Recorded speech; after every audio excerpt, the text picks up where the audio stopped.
اعوذ باللہ من الشیطان الرجیم، بسم اللہ الرحمن الرحیم۔ عائشہ اسلامک ہسٹری کی پیاری بہنوں اور بھائیوں، السلام علیکم۔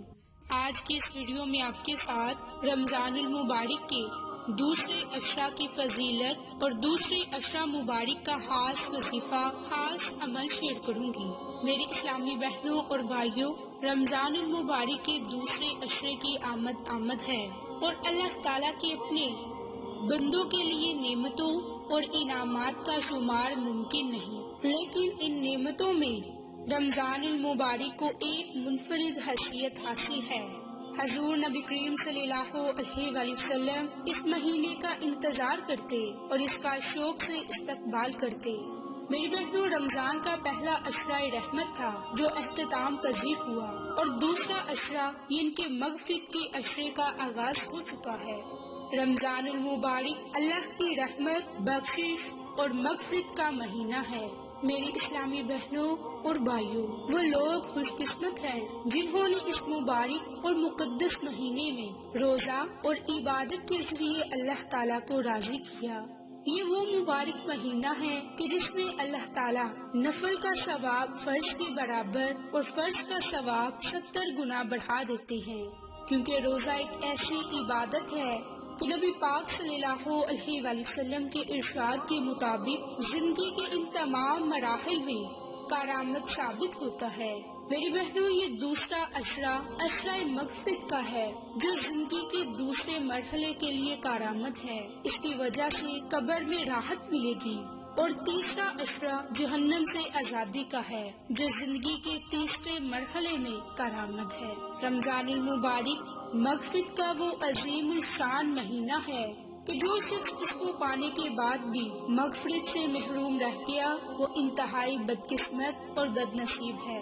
میری اسلامی بہنوں اور بھائیوں، حضرت ابو ہریرہ نے فرمایا کہ ہمارے پیارے نبی حضرت محمد مصطفیٰ صلی اللہ علیہ وآلہ وسلم کا ارشاد مبارک ہے کہ 3 آدمیوں کی دعا رد نہیں ہوتی، ایک روزے دار کی افطار کے وقت، دوسرے عادل بادشاہ کی اور تیسرے مظلوم کی۔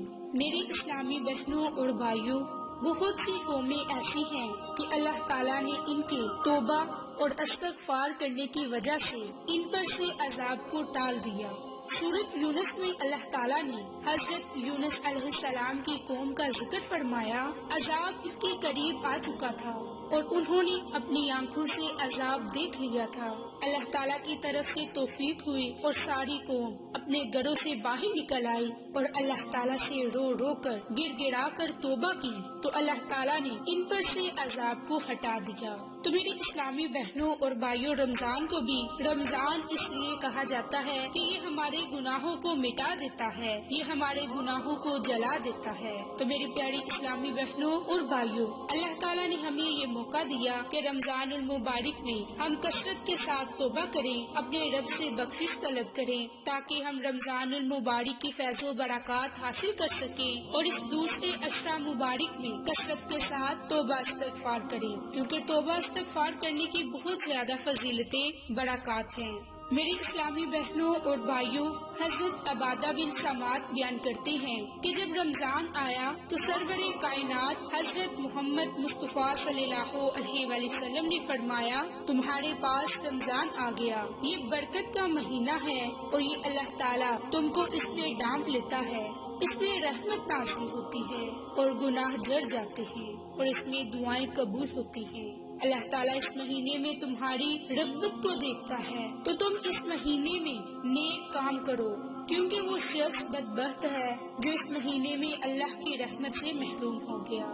تو میری اسلامی بہنوں اور بھائیوں، اب آپ کو خاص قرآن عمل، خاص وظیفہ شیئر کروں گی جس کی برکت سے آپ کو بہت زیادہ فائدے اور بہت ہی زیادہ برکات حاصل ہوں گی، کیونکہ آج کا بالخصوص جو عمل ہے وہ رمضان المبارک کے دوسرے عشرہ کا عمل ہے، اور دوسرا عشرہ عشرہ مغفرت ہے۔ تو عشرہ مغفرت میں ہمیں کثرت سے توبہ کرنی چاہیے، اور اس کے لیے میں آپ کو چند دعائیں، چند قرآنی کلمات شیئر کروں گی جس کی برکت سے آپ اللہ کی رضا حاصل کریں گے، اپنے گناہوں پر ندام ہو کر توبہ استغفار کریں گے۔ تو میری اسلامی بہنوں اور بھائیوں، عمل اور وظیفہ ذکر کرنے سے پہلے میری آپ تمام سے گزارش ہے کہ جن لوگوں نے ابھی تک میرے چینل عائشہ اسلامک ہسٹری کو سبسکرائب نہیں کیا، وہ نیچے موجود لال رنگ کے بٹن کو دبا دیں اور ساتھ موجود بیل آئیکن کو دبا کر آل نوٹیفیکیشن پر کلک کر دیں تاکہ میری ہر نئی آنے والی ویڈیوز کی اپڈیٹ آپ تک بآسانی پہنچ سکے۔ جزاک اللہ۔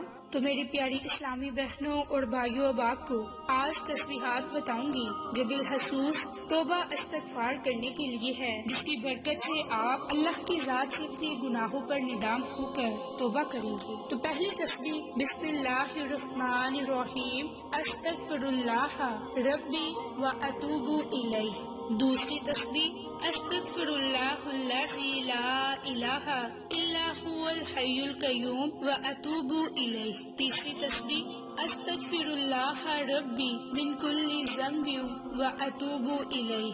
اگلی تسبیح ربی اغفر لی۔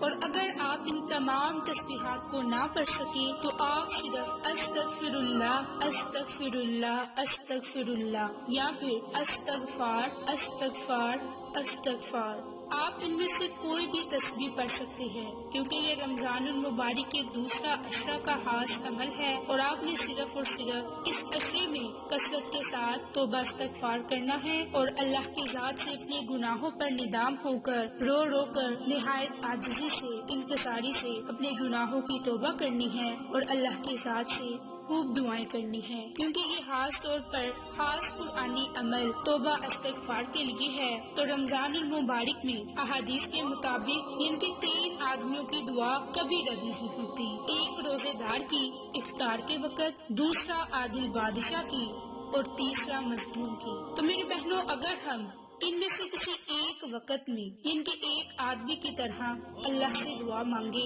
کہ روزے دار کی دعا افطار کے وقت ضرور قبول ہوتی ہے، تو ہمیں چاہیے کہ افطاری کرنے سے پہلے اللہ کی بارگاہ میں توبہ استغفار کو کرے اور روزانہ کے معمول پر افطار کے وقت میں ہی اللہ سے کثرت سے توبہ کرے، اپنے گناہوں پر رو رو کر گڑ گڑا کر اللہ سے معافی طلب کریں تاکہ ہماری نجات ہو سکے اور یہ توبہ ہماری نجات کا ذریعہ بن سکے۔ تو میری اسلامی بہنوں اور بھائیوں، یہ رمضان المبارک کا دوسرا عشرہ مبارک کا خاص وظیفہ ہے جو آپ کے ساتھ میں نے شیئر کیا۔ آپ کو آج کی ہماری ویڈیو پسند آئے تو اسے لائک، شیئر اور سبسکرائب کریں۔ جزاک اللہ۔